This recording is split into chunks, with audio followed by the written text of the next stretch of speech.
As we are here today, I just learned from you behind the scenes that you're headed towards the Kumbh in a few days. And you were mentioning how it's impossible to capture the event on a camera. So, which is why we have space photos like satellites taking images and helicopters. Strategically, to plan such a big event, and we've been planning it for generations now, how do you see the world looking at it in terms of management? So two aspects, Misha. Number one is the planning from the human side. Second is planning from the divine side. I don't think we plan too much. Of course, we should. Because the event where scale is phenomenal, the statistics can be mind-boggling. Imagine 450 million people. And it's not a one-day event. It's 1.5 months with 5 important days. Apart from those 5 days, there are thousands of people who come on an everyday basis and go. Thousands is a wrong number, millions of people. Now coming back, divinity part of it, why do people come? And if you look at the masses and the classes, both come. So they would come walking from a very remote village, maybe in Andhra Pradesh, to a remote village in Kashmir, to a remote village from Odisha. Who invites them? What is the planning? They will just start walking.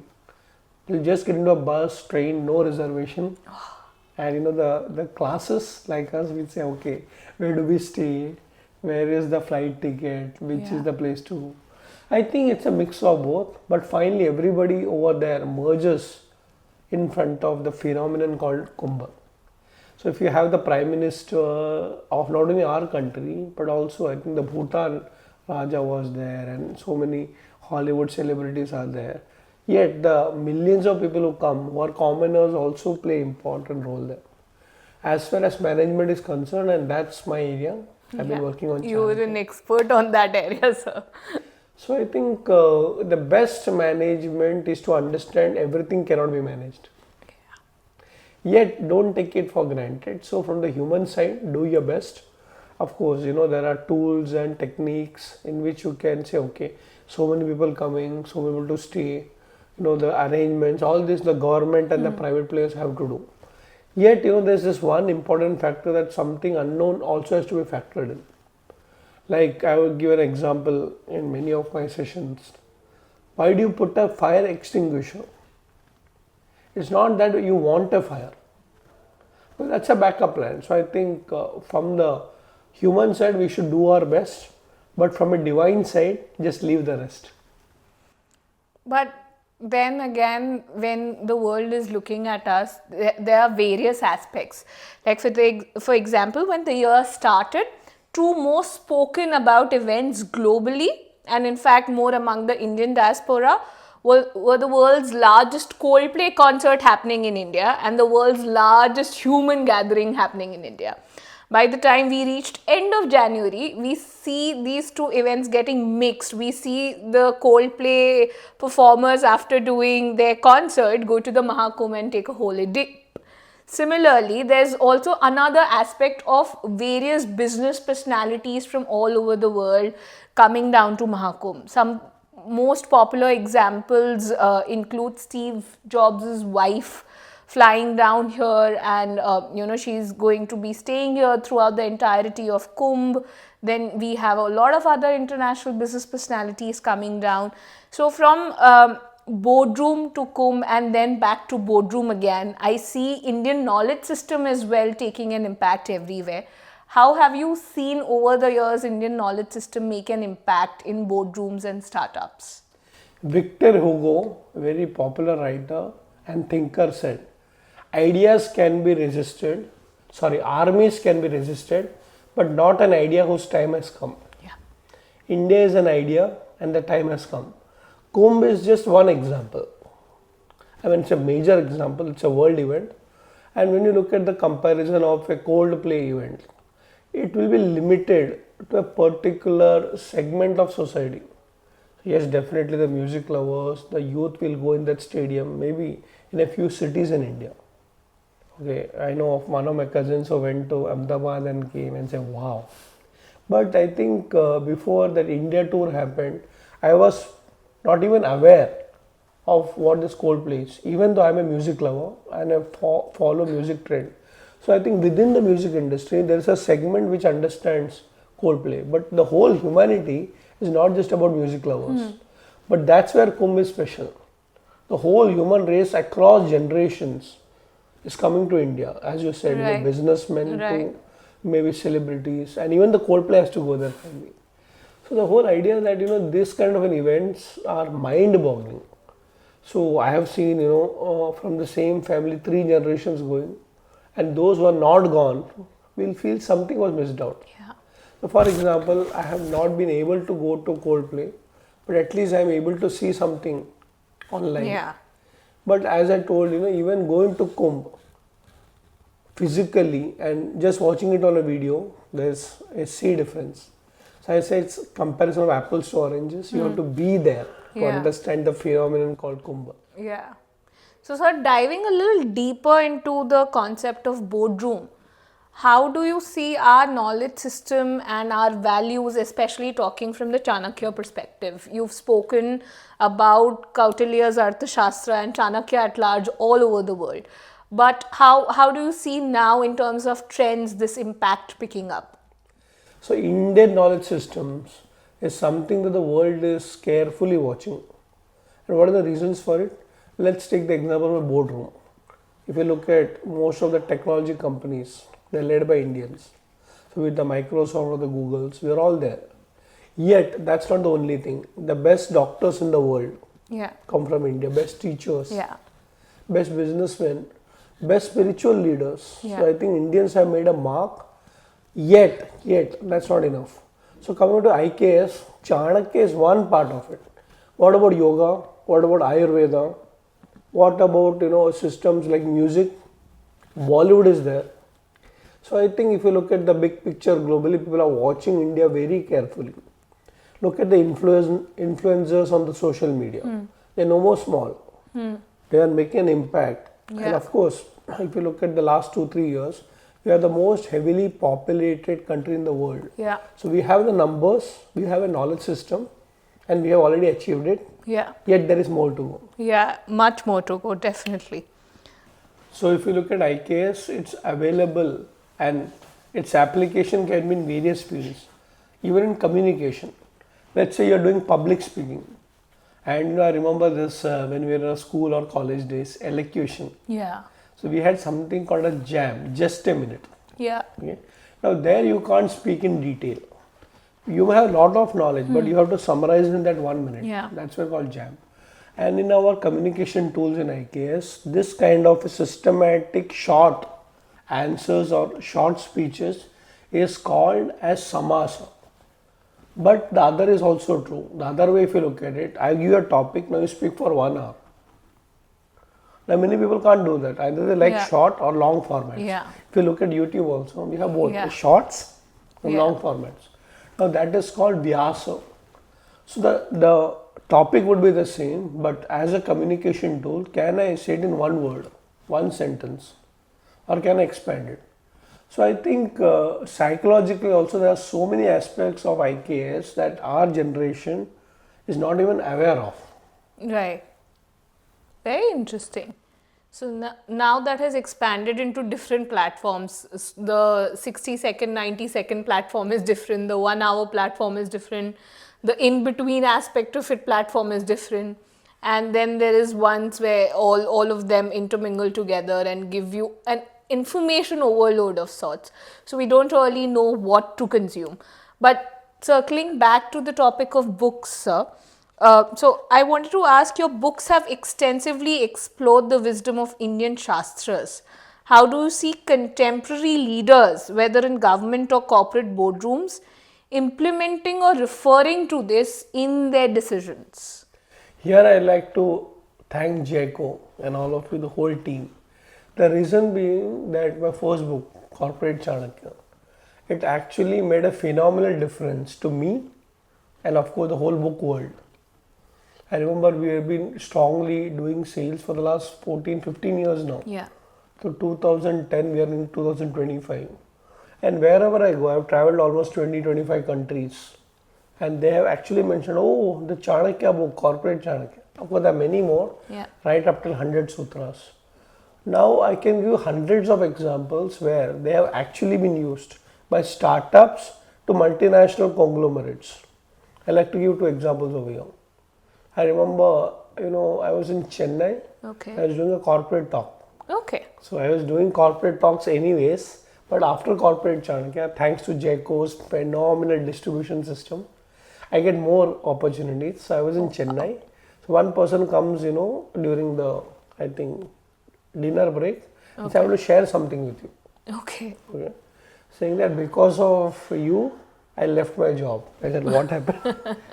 So what happened actually, no, I was working in a company, but after reading Corporate Chanakya, the first thought to become an entrepreneur came in. And today I got 400 people working under me. Oh, wow. So that was the impact of Corporate Chanakya. Yeah. I remember another side of it.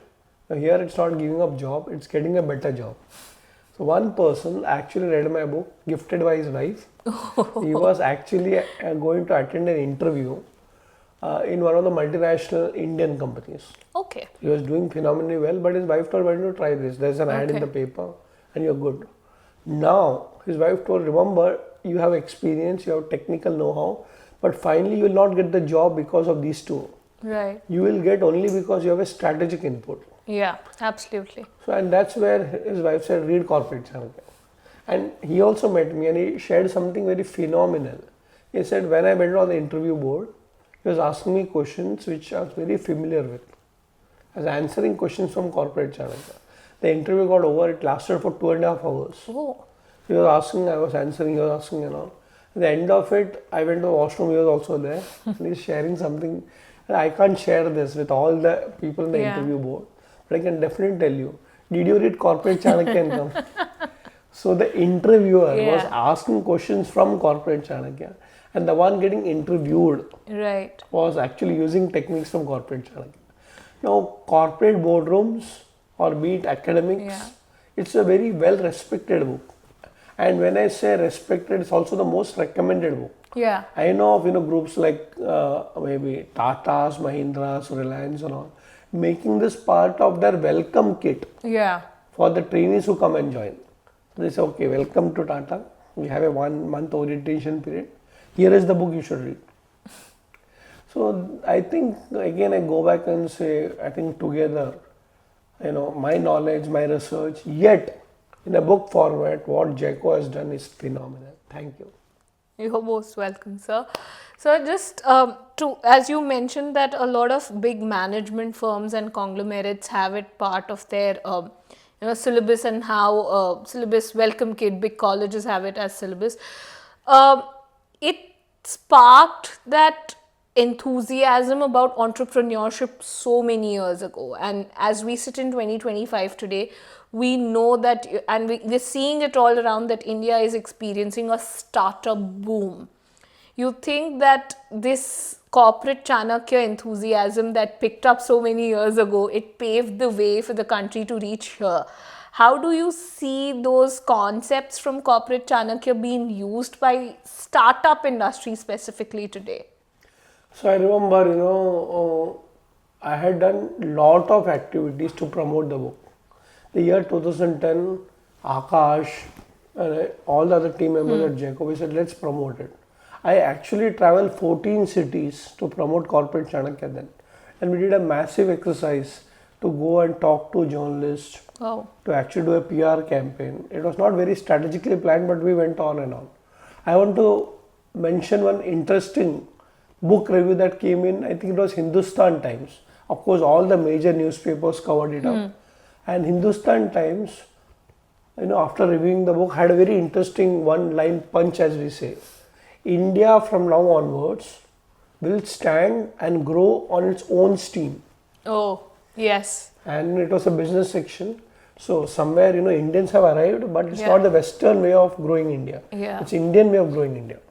Coming back to your point of going to so many colleges, one interesting change that I see in India right now is that every college or university now has got what is called an incubation center. Or what is also called E-cell, entrepreneur cell. I have traveled to most of the IITs and IIMs in India. The smaller ones, bigger ones. I still remember last year, 1 month, I traveled 5 IITs. Of course, from Phenomenal. Mumbai, I went to IIT Mumbai, Bombay as we say. Then, of course, I went to Hyderabad, I went to various places.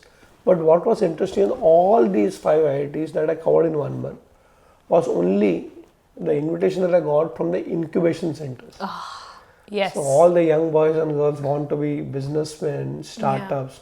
And that's where probably Chanakya comes in. Yeah. Because they require something very deep, not just an idea, but they also require a plan, Yeah. they require mentorship, they require guidance. So in a book format, of course, Corporate Chanakya is there, but when we discuss, sit across the table, I transform myself from being an author, which I am. I love the world of books, but I think somewhere I'm able to feel that I've become a mentor because of Corporate Chanakya. Yes. We see you through your videos on LinkedIn, YouTube as well, share weekly insights. And, even though the book came out so many years ago, those videos try and, maintain the relevance of Corporate Chanakya in today's times. So, how do you see it growing from here on? I'll compare that with Kumbh Mela. Because if you look at the first day of the Kumbh and the footfalls are only increasing. Yeah. So unlike a Bollywood movie where the spike is on the first week, people just go and watch the movies and then it dies off, or maybe it'll just remain as a great movie. Yeah. And some selected people will go and watch it on a OTT platform. Yet books are not like that. Yeah. So certain books are, forever. Yeah. And not in our Classics. country, across the world, they are classics. Yeah. And what we have seen, I've been a salesperson. I track the record, I think it's going Right. like this and it becomes steady. We Yeah. have not seen a dip in Corporate Chanakya or any of the books. So the future is definitely bigger and better. Like Kumbh every day, more on social media. Yeah. More people are growing. Yeah. So in the same way, I think the importance of Corporate Chanakya and many of the Chanakya books are only going to be there. In fact, I always say, I may not be there, Yeah. but the books will remain. And that's where probably, a publisher like Jaco is very important. I think the current team, including you and me, will not be there, but the books will remain. So the future of Corporate Chanakya cannot be underestimated or estimated. Right. But somewhere I find it's catching up with generation. Right. Let me tell you a small instance, Misha. Let us look at another book of mine called Katha Chanakya. Yes. So that's one of our very popular books. I have seen parents actually reading out one story a day to the child to introduce Chanakya. Now, the moment the child goes from the role of a child to maybe in a college, his teachers, his friends will recommend Corporate Chanakya. Yeah. He goes to work maybe in a company or start his own entrepreneurial journey, he will definitely read Corporate Chanakya. Yeah. So we have a generation of children who will become professionals. So they will grow with these books. Right. So it's not about one age group, one Right. particular segment. Right. So I think the future is brighter than the past. Right. Absolutely, sir. I had one interesting question that was not sort of part of what I had initially thought of the conversation, but I see it would make a lot of relevance to our viewers also. We are also witnessing a very fast growth of artificial intelligence. Yeah. And if Chanakya would have been alive today, and if you were to reimagine corporate Chanakya from the AI integration into the corporate world, how would you see that? I love AI. Okay. But AI has got its own challenges. Yeah. Where Chanakya comes in is that AI can never outgrow NI, natural intelligence. Oh. At the end of it, there's a saying, no? Man can think like a computer, but a computer cannot think like a man. True. So there's one aspect of human intelligence or human behavior Right. which cannot be fully captured by AI. Right. I also use AI in fact, Okay. in my own businesses. That's the next leap for Okay. me, also for anybody. For that matter. Right. Right. So I remember this. I like history. Right. I like anthropology. I have some of my friends and relatives who have done their PhD in AI. Oh. I have some of my students who work on AI companies and all. Okay. So when I discuss with them, say, okay, tell me the future of AI. Okay. So let me tell you, the future of AI is definitely big, but the past of AI is not great. Right. So it started an era, but Chanakya started much before that. Right. And Chanakya will be relevant. True. So the way I look at it is that AI should be used, Right. but to say that AI is the only future, Right. it is going to be a generation of collaboration of AI and NI. Yeah. And I'll also go to one more aspect. Let's not forget SI, Okay. spiritual intelligence. Right. So there'll be Absolutely. questions that can be answered by AI. There'll be questions being answered by your natural intelligence. Because you're Right. intelligent, you can go beyond this. Right. So, sir, continuing from there, I just had an interesting thought. If Chanakya would have been alive today, how do you think he would have reacted to artificial intelligence? He would have welcomed it. Okay. Because Chanakya in those days also was ahead of his times. Okay. So of course technology that we see today cannot be compared to his generation. Yet he experimented with latest technologies of those days. So I think he would have been open-minded. Yet technology has an advantage. It is an open source democratization of availability of knowledge also. So what would Chanakya do? Think about it, a day or a generation when the king was supposed to be only from a royal family. Right. He said, no, a common man, a young boy like a Chandragupta Maurya, can also become a Samrat of India. Absolutely. So that's saying that, okay, as long as you have the qualities and ability to deliver, I'll train you. So I think AI can train you also. I think, don't you think he would have been the first in the country, even at that time, to have artificial intelligence integrated as a course at Nalanda University? Very, very possible thing. Absolutely possible, not only as a teacher, but I'm Right. sure he would have been a great student also. Yeah, no doubts about it. Moving from there, so we've spoken so much about the Kumbh, the Indian knowledge system, Chanakya, the Arthashastra. How has it been for you? Because the world, even India for that matter, knows you as someone who reintroduced Chanakya, an expert of his field from our very own land, but forgotten like many other heroes from our ancient India. You reintroduced him to India, the world at large. How has that journey been for you? I feel blessed, I feel thankful, and the only sense that I have is gratitude. Because Chanakya again is open source knowledge. Yeah. I mean, it's not like I reinvented Chanakya. You can also do that, anybody can do that. But if the world is giving me some credit to it, I'm saying, okay, thank you. But yes, what I definitely saw is there's so much wisdom out over there. Right. But nobody is presenting that in a modern day format. Many times, Indian knowledge system is about glorification of the past. And we always say, Bharat Sone ki chidiya thi. Right. And somewhere I don't like this word thi. Because then you're going back to the past. And human race doesn't, go backwards. It always moves forward. Yeah. So I think what maybe my little contribution is that take the wisdom of the past, but build the future. Absolutely, sir. Would you say कि हम वापस सोने की चिड़िया बन गए हैं with the way you've described how the world is looking at us right now?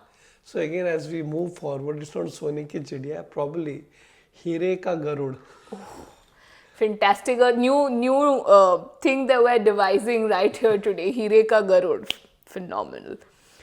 So, sir, we've had, a very drastic transformation in our education system, especially with the new education policy in place as well, where we are relearning a lot of lessons that we should have initially learned back in school.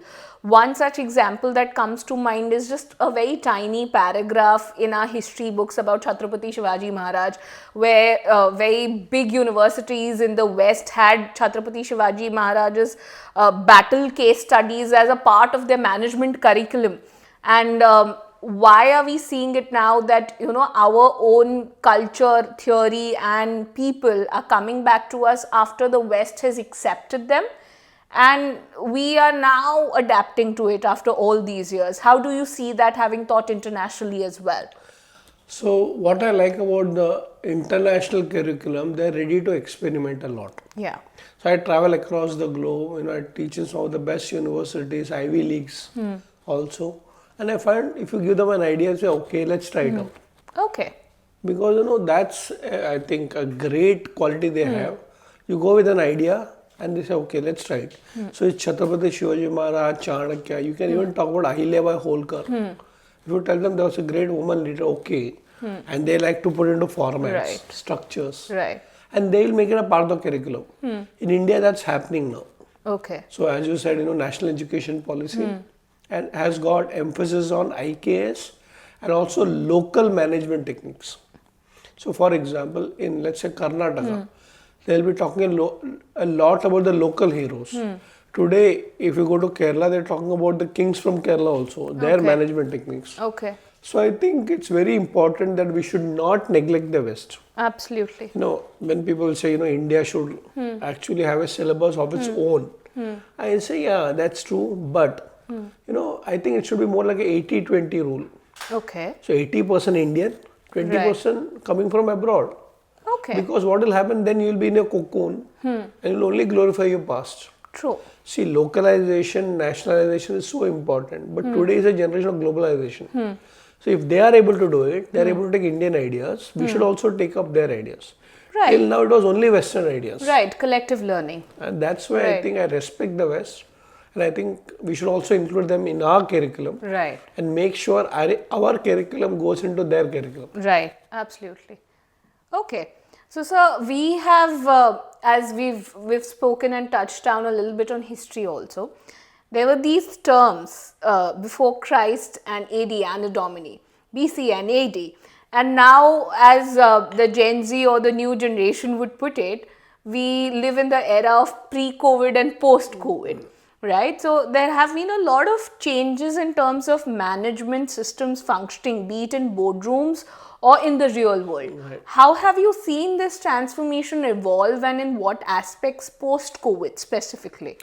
So one of the largest sought out courses in Harvard in management right now is working with hybrid teams. Oh, Okay. So that's a very post-COVID era. okay. For example, there are so many companies before COVID, they actually used to work face to face. Right. But COVID stuck, the world did not stop. They used technology, online platforms. But post COVID, there are people who want to come to office. Some Right. people are comfortable not coming to office. Right. So as leaders, I think it's a mix of generation. Work from home, work from office, and Right. interestingly, work from anywhere. Right. I don't know whether you are aware of this, Misha, that legally in India, statutory rules say that you can actually work from anywhere. Oh, Yeah. And many people don't even know about this. So I can be productive sitting in the Himalayas. And nobody, including my boss, can raise a question on that. So, it is a very different generation. Post-COVID is about adapting technology, Right. different formats. I think it's more a leadership challenge. right. So Absolutely. the CEOs or administrators of businesses, government understand that today is a generation where physical contact cannot be neglected. Right. Yet, maybe I don't want to meet you every time. Maybe Right. twice a week I'm fine. I will save my travel time. Why should I waste the electricity in my office? I better be at home and get Right. paid for that extra. Right. Yeah. So I think it's a very challenging time. So before COVID and post COVID, I think it's adapting to new ways of working, yet not forgetting results matter. Absolutely. That's quite true, sir. Just a follow-up question to that. There's a lot of discussion happening globally right now on the exact right number for working hours per week, and we have numbers like 70, 90, different arguments revolving around it. From a management perspective, how important do you think work-life balance is to even have and ensure a good productivity for your employees? So I'll like to use two different words to and explain this concept. One is called efficiency, Right. and one is called effectiveness. Okay. Many people don't understand the difference. Okay. Because management has got a lot of jargons. Efficiency is more about productivity. Let's say if I put X number of hours, I'll get this much number of output. Right. Okay? That's efficiency. For example, if I work for 5 hours, I'll get X. If I work for 10 hours, statistically, I'll get maybe double the output. But that's efficiency. Right. You bring in technology, better machines, better tools. That's efficiency. But effectiveness is very different. True. What you can achieve in 100 years, you can actually achieve in 1 second. I'll give you an example. Like for example, let's say as a salesman of a company, I'll be efficient if I achieve a target of, let's say, 100 crores. Okay. Okay. But effectiveness is going to that one person, having a dinner with him and saying that, can you give me that 100 crore deal? So now that effective, that one person who's got a budget of 100 crores, if you build a relationship, Now, is it efficiency? Is it that I'm going to 10 people to get the order? No, one person is enough. So I think what's very important to understand that today we have to have hard work, no doubt about it. True. Yet, I think it's about smart work. True. It's about getting that key thing, and that's where strategy comes in. You don't have to go behind 10 things to get it on one thing. Understand on one thing, and definitely the number of hours cannot be limited. In fact, I say always, if we are passionate, even 24/7 is less. Yeah. But what happens, this concept that, I will only work for this much hours is a very industrial era thought. Okay. You go to an office, you go to a factory, and let me also tell you, there are a lot of people who are punctual, but may not be efficient or effective. Yeah. So I go at 9 o'clock, I leave at 5 o'clock, but then no results. I can be anywhere and everywhere, yet I can be effective and efficient. So it's very, very important. Go beyond hours, be passionate, then you'll not look at the clock. You'll enjoy the work. True. So, sir, we spoke about Chanakya's thoughts on AI and how he would feel about it. But then if he were among us today, how do you see him reacting to India's current position, a land that he imagined grow, India's economy at large, and the current global scenario in the face of the ongoing volatility? We have wars going on all over. What do you think he would just generally describe all these things in a broader perspective? If I were to imagine Chanakya coming back to our time, I think it's always work in progress. Yeah, true. When if you look at economically, we're doing extremely well. Our graph has been progressing. Right. So from the time 1947 onwards, I don't think we have seen a dip. It's always going. Of course, there were touch points like 1991, and of course 2025 will be a major touch point. Yeah. Yet we are not arrived. Yeah, we're still on our way. You will not rest till you become the world's #1 economy. Yeah. So why compromise on number 2 or 3? Yeah. So he was a very clear visionary, and he made India the richest country in the world. Yeah. So as somebody said, we are not emerging economy, we are re-emerging it. We were there, we took a dip, we are coming back. Yeah. Coming back to the global scenario, there's a concept in Arthashastra called as Vijigishu. Okay. So, I mean, I have written a lot in my books also. A Vijigishu is the one who wants to be a world conqueror Oh, without killing. interesting. You can be a world leader. You don't have to actually go around and, Right. massacre people to get into power. Right. So today, if you look at it already, the alignment of the foreign policies of the government is so good that if you look at the Indian passport, Okay. has got a better value than it was Okay. maybe 10 years ago. Yeah. I still remember, talking to one of my friends. He was coming from, I think, US to India, or maybe within US he was traveling somewhere, and they said, okay, you're an Indian, you stand in that line. Oh. So for a moment he got frightened. And he said, why should I stand in that line? Usually they will frisk you Yeah. extra. No. You got a VIP privilege. Oh. Yeah. So he was like quite surprised. Okay, now I'm no more a third world country. I'm being considered, okay, like in many airports, even in Yeah. Mumbai airport, we see a European nationality will have a different line to just go. Now Indians have arrived there. Yet, work in progress. Because I think what's very important to know that globally we have made our mark, Yeah. and Chanakya would have been happy. We are the most populated country in the world. Yeah. We got a youth generation. Yeah. We are an educated country. Yeah. We read books. Yeah. We are a literate country. Yeah. Yet I think a confidence level is not that great. Because somewhere I say, there is this Sanskrit word called as bhaya. Yeah. So somewhere we fear, and I've been a marketing guy throughout my life. We don't like to talk about ourselves with pride. There's always a sense of inferiority, and nobody created that. So we have to come out of that. Right. And the highest spiritual quality that Chanakya would definitely want everybody in India Okay. to have is called abhaya. Very interesting, sir. So you spoke about youth, and as you say that we've not arrived, we are re-arriving and we're reimagining ourselves as well. How do you see youth playing a key role when it comes to development, spiritual enhancement of the country, and what is that one driving message that you would like to give the youth of today? Collaboration. Our education system made us very competitive. Right. Okay. So a lot of jealousy factor, you versus me. I've been very fortunate that I work very closely with the youth of this country. Very closely. Many of them are my students. Many of them are my viewers. Many of them are my readers. Yet, what I realized one thing is that I always tell them the one message: never fight a battle alone. Take some friends along. So I think the youth should understand it's no more about a generation where only one person will be a winner and the remaining 10 will be a loser. Why can't we have 10 winners in different fields? But that's a mindset change. Our problem is that we are stuck with you versus me, and if I am a winner, everybody else is a loser.